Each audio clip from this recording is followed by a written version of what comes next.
And I'm 25. Bringing.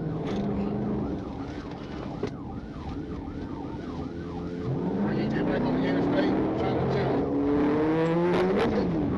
Bringing, he ran into my car, he 1050, 1050, 1050. He running, he running. I got it. Put your hand behind your back.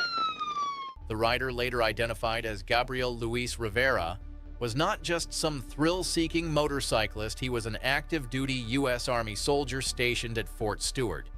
After surrendering on foot and being evaluated for minor injuries, Rivera told troopers he had maxed out his bike at 187 miles per hour. He was arrested, taken to Bryan County Jail, and hit with a long list of charges that could follow him far beyond the barracks.